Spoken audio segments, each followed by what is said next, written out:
참 예수님,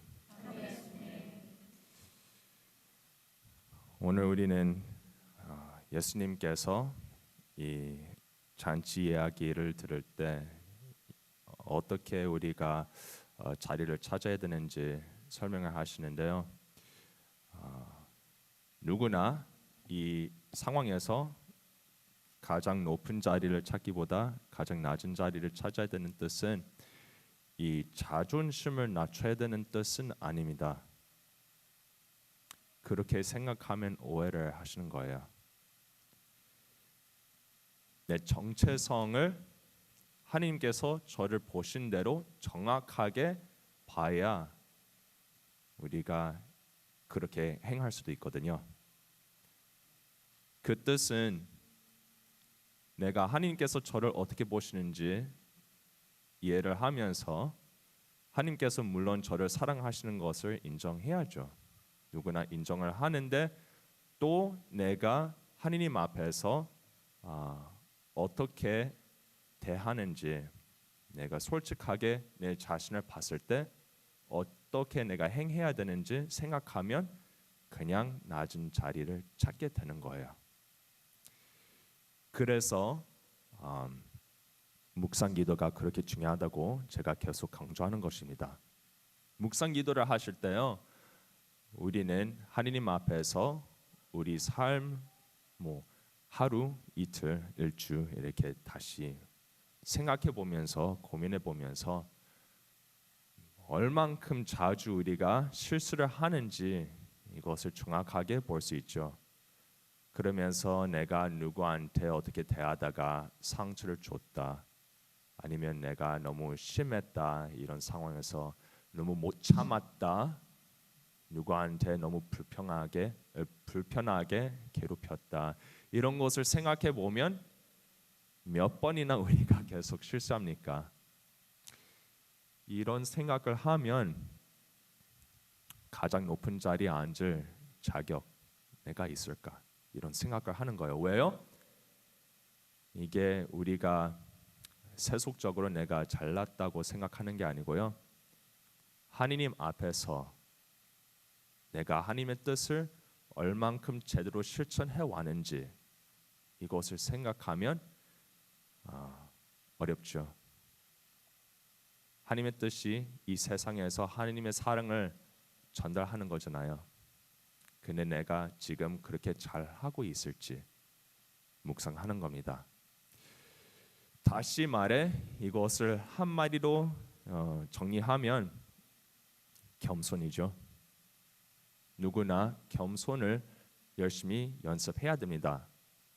대대레사께서 말씀하신 대로 겸손이 우리 신앙생활의 바탕이라면 이 겸손 위에 사랑이 올릴 수 있다고 합니다. 겸손이 더 넓을수록 사랑이 그 바탕 위에 든든하게 자라나갈 수 있어요.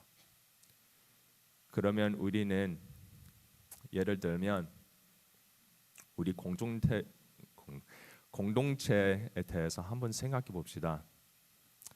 저도 많이 묵상해 볼 수 있고 여러분도 많이 묵상할 수 있죠. 근데 우리가 이런저런 핑계로 다른 사람들하고 대하면서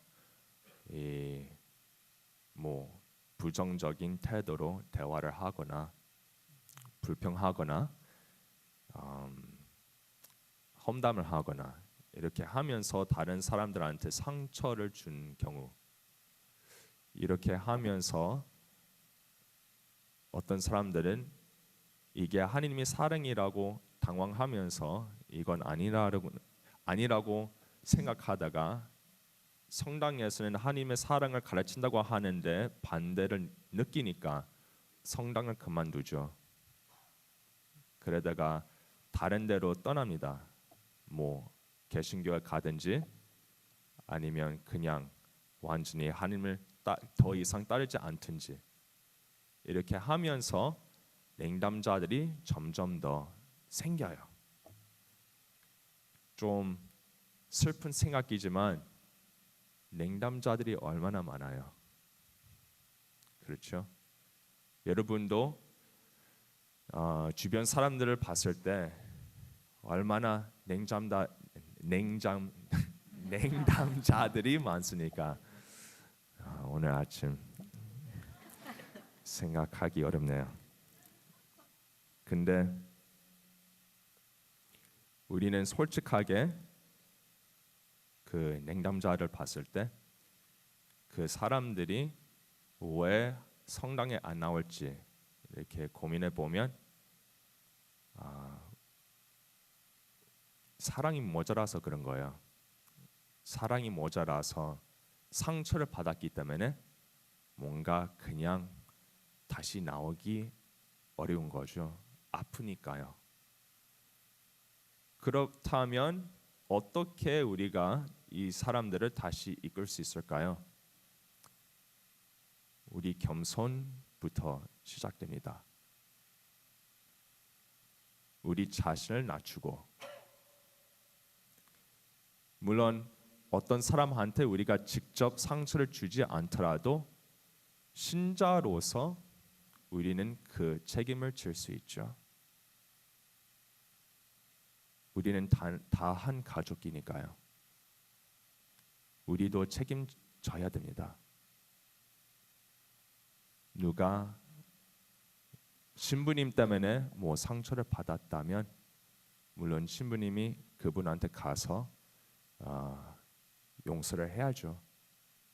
근데 신부님이 모른다면 신자들이 대신 이렇게 용서해 주셔도 엄청 큰 의미가 됩니다. 아니면 반대로 어떤 신자 때문에 어떤 분이 상처받아서 성당을 더 이상 안 나와요. 뭐 저도 가능하면 그분한테 용서할 수 있죠. 근데 중요한 것은 우리는 이렇게 하느님의 사랑을 연습해야 주변 사람들뿐만 아니라 하느님 앞에서 우리는 솔직하게 살 수 있는 거예요. 우리는 다 먼저 하느님과 관계를 지켜야 되잖아요. 그렇다면 내가 하느님과 이 관계를 다시 묵상해 보면서 잘한 것도 인정해야 돼요. 겸손한 게 그냥 내가 잘못났다 이런 게 아니거든요. 잘한 것도 인정하면서 모든 것을 그냥 솔직하게 인정해야 됩니다. 예를 들면 어떤 사람은 화가 났어요. 저한테 화가 났어요. 그럼 그 상황을 봤을 때 왜 화가 나는지 기도 안에 묵상해야죠. 근데 기도를 하면서 내가 하나님의 뜻대로 이분하고 어떻게 됐나 이런 걸 생각해 보는 거예요. 생각해 봤을 때 진짜 내가 이분을 제대로 잘 챙겼다, 배려해줬다 이렇게 믿으면 화가 나도 참아줘야 되는 거예요. 그게 겸손입니다. 어렵더라도 불편하더라도 내가 빨리 가서 이걸 풀어야지. 풀어서 나도 편하게 계속 진행할 수 있도록 빨리 해야지. 이런 게 아니에요. 참아줘야 돼요. 그러면서 그 오해 준비될 때 다 풀릴 수 있도록 때가 될 때 다시 그때 가서 대화를 나누면서 그 오해를 풀 수 있죠. 근데 반대로 기도하면서 분명히 내가 잘못했어요. 내가 잘못했다면 그럼 빨리 가서 용서해야죠. 그것은 용기가 아니에요. 그건 정의입니다. 정의를 잘 정리해야 그 상처를 치료 주는 게 정의죠. 내가 이미 가서 상처를 줬으니까요. 그거보다 더 나아가 치료만 아니라 더 더 이렇게 해줘야죠. 그래서 이 겸손은 이 복음 환호성에서 오늘 나온 대로 우리가 배울 수 있습니다. 나는 마음이 온유하고 겸손하니 내 멍에를 메고 나에게 배워라. 예수님한테 가십시오. 예수님한테 묵상하면서 그 기도를 바치면서 배우십시오. 예수님께서 주시는 그 멍에 누구나 매면 순명을 하면 그러면 진짜로 책임감을 지게 됩니다.